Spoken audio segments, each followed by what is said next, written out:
ಶ್ರೀಗುರುಭ್ಯೋ ನಮಃ. ಹರಿ ಓಂ.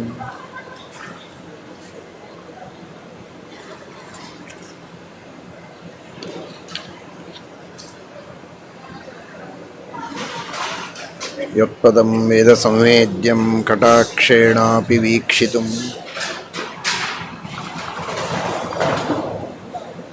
ನ ಕ್ಷಮಂತೆ ವಿಮತಯಸ್ತಮುಪಾಸೇ ಶ್ರಿಯಃ ಪತಿಂ.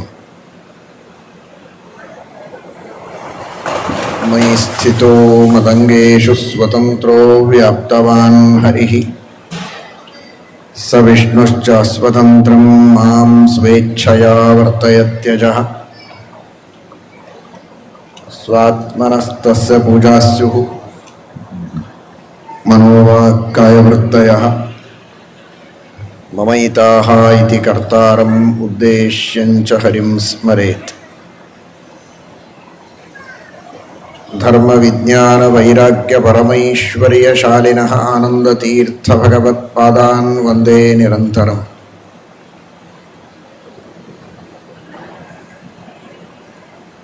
ಆನಂದತೀರ್ಥೋಪದಿಷ್ಟೋ ನಿಧಿರ್ನಾರಾಯಣಃ ವಯಃ ಪ್ರದರ್ಶಿತೋ ಯೇನ ಸಮ್ಯಕ್ ಜಯತೀರ್ಥಂ ತಮಾಶ್ರಯೇ.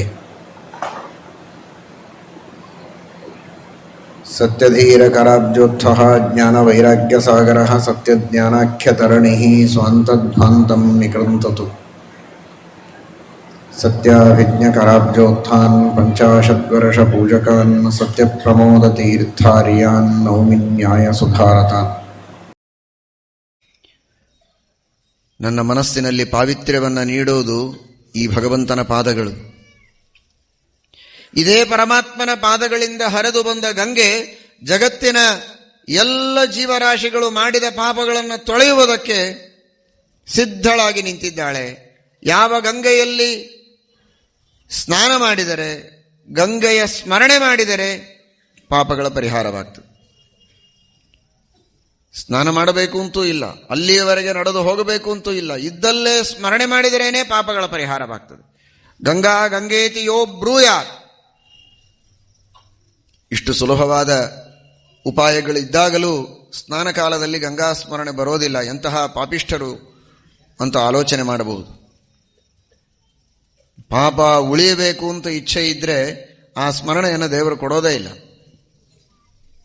ಇಷ್ಟು ಗೊತ್ತಿದ್ದರೂ ಯಾವಾಗೋ ಒಮ್ಮೆ ಸ್ಮರಣೆ ಆಗ್ತದೆ, ಮತ್ತೆ ಮರ್ತು ಹೋಗ್ತದೆ. ಏನೋ ಹರಟೆ ಹೊಡೀತಾ, ಯಾರ ಜೊತೆಗೋ ಮಾತನಾಡ್ತಾ, ಕನ್ನಡಿಯನ್ನು ನೋಡ್ತಾ ಸ್ನಾನವನ್ನು ಮಾಡುವವರು ಇದ್ದಾರೆ. ಗಂಗೆಯ ಸ್ಮರಣೆ ಮಾಡೋದಿಲ್ಲ, ಎಲ್ಲ ತೀರ್ಥಗಳ ಸ್ಮರಣೆ ಮಾಡೋದಿಲ್ಲ. ಸಹಜವಾಗಿ ಒಂದು ಭಕ್ತಿಯಿಂದ ಶ್ಲೋಕವನ್ನು ಹೇಳಿದರೆ ಆ ಗಂಗಾದೇವಿ, ಗಂಗಾ ಸಿಂಧು ಸರಸ್ವತಿ ಯಮುನಾ ಎಲ್ಲ ತೀರ್ಥಗಳಲ್ಲಿ, ನದಿಗಳಲ್ಲಿ, ನದಗಳಲ್ಲಿ, ಸಮುದ್ರಗಳಲ್ಲಿ ಅಂತರ್ಯಾಮಿಯಾದ ಭಗವಂತನ ಸ್ಮರಣೆಯನ್ನು ಮಾಡಿ ಸ್ನಾನವನ್ನು ಮಾಡಿದರೆ ಅದೊಂದು ಅಭಿಷೇಕವಾಗ್ತದೆ. ಚಲಪ್ರತಿಮೆಗೆ ಮಾಡಿಕೊಳ್ಳುವ ಅಭಿಷೇಕ. ಅಭಿಷೇಕ ಎಂಬ ಅನುಸಂಧಾನದಿಂದ ಪುಣ್ಯ ಬರ್ತದೆ. ತೀರ್ಥ ತೆಗೆದುಕೊಳ್ಳಬೇಕು ಅಂತ ಅರ್ಥ ಅಲ್ಲ, ತಾನೇ ಸ್ನಾನ ಮಾಡಿದ ನೀರನ್ನು. ಆದರೆ ಅಷ್ಟು ಪವಿತ್ರವಾದಂತಹ ಅನುಸಂಧಾನ ಮನಸ್ಸಿನೊಳಗಿದ್ರೆ ಪುಣ್ಯ ಬರ್ತದೆ. ಒಳಗೆ ಅಂತರ್ಯಾಮಿಯಾದ ಭಗವಂತ ಇದ್ದಾನೆ, ಅವನಿಗೆ ಇದು ಅಭಿಷೇಕ. ಗಂಗಾದಿ ಜಲಗಳಿಂದ ನಾವು ಮಾಡ್ತಾ ಇದ್ದೇವೆ ಅಂತ ಮಾಡೋ ಸ್ನಾನವನ್ನೇ ಅಭಿಷೇಕ ಅಂತ ಭಾವಿಸಬಹುದು. ಅಂತಹ ಭಗವಂತನ ಪಾದೋದಕ ಯಾವ ಗಂಗೆಯ ಸ್ಮರಣೆ ಮಾಡಿದರೆ ಸಕಲ ಪಾಪಗಳ ಪರಿಹಾರವಾಗ್ತದೆ. ಇನ್ನಿತರ ನದಿಗಳ, ಸಮುದ್ರಗಳ, ಆ ಅಭಿಮಾನಿ ದೇವತೆಗಳ ಸ್ಮರಣೆ ಮಾಡಿದರೆ ನಮ್ಮ ಪಾಪಗಳ ಪರಿಹಾರವಾಗ್ತದೆ. ಅಂತಹ ಎಲ್ಲಾ ತೀರ್ಥಗಳ, ನದಿಗಳ ಮೂಲ ಅದು ಭಗವಂತನ ಪಾದದಲ್ಲಿದೆ. ತೀರ್ಥಪದ ಪರಮಾತ್ಮನಿಗೆ ತೀರ್ಥಾಸ್ಪದಂ. ಪರಮಾತ್ಮನ ಪಾದಗಳನ್ನು ತೀರ್ಥಾಸ್ಪದ ಅಂತಾರೆ. ಎಲ್ಲ ತೀರ್ಥಗಳಿಗೆ ಆಶ್ರಯ, ಅದು ಸೆಲೆ.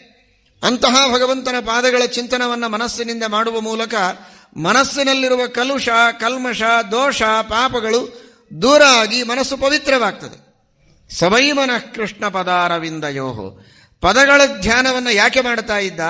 ಇದೇ ಪದಗಳಿಂದ ಹರಿದು ಬಂದದ್ದು ನದಿಗಳು, ಅಂತಹ ಗಂಗಾಜನಕವಾದದ್ದು, ಎಲ್ಲಾ ತೀರ್ಥಗಳಿಗೆ ಆಶ್ರಯವಾದದ್ದು ಈ ಪಾದ ಅಂತ ಚಿಂತನ ಮಾಡುವುದರಿಂದ ಇವನ ಮನಸ್ಸಿನಲ್ಲಿರುವ ಎಲ್ಲಾ ಕೊಳಚೆಗಳು ದೂರ ಆಗಿ ಕಾಮಕ್ರೋಧಾದಿ ದೋಷಗಳೆಲ್ಲ ಸ್ವಚ್ಛವಾಗಿ ನಿರ್ಮಲವಾದ ಮನಸ್ಸಿನಿಂದ ತಾನು ಸಾಧನೆಯನ್ನ ಮಾಡಿಕೊಳ್ಳುವುದಕ್ಕೆ, ಆತ್ಮೋದ್ಧಾರ ಮಾಡಿಕೊಳ್ಳುವುದಕ್ಕೆ, ಜೊತೆಗೆ ಪ್ರಜೆಗಳನ್ನು ಧರ್ಮದಿಂದ ರಕ್ಷಣೆ ಮಾಡುವುದಕ್ಕೆ ಅಂಥ ಮನಸ್ಸಿನ ಸಿದ್ಧತೆಯನ್ನ ಈ ಭಗವಂತನ ಪಾದಗಳ ಚಿಂತನದಿಂದ ತಾನು ತಯಾರು ಮಾಡಿಕೊಂಡಿದ್ದ. ಅಂಬರೀಷ ಮನಸ್ಸಿನಲ್ಲಿ ಕಾಮ ಇದೆ, ರಾಗ ಇದೆ, ದ್ವೇಷ ಇದೆ, ಅಸೂಯ ಇದೆ ಅಂದರೆ ಅವನು ಮಾಡೋ ರಾಜ್ಯ ಅದು ಧರ್ಮದ ರಾಜ್ಯ ಆಗೋದಿಲ್ಲ, ಅದು ರಾಮರಾಜ್ಯ ಆಗೋದಿಲ್ಲ.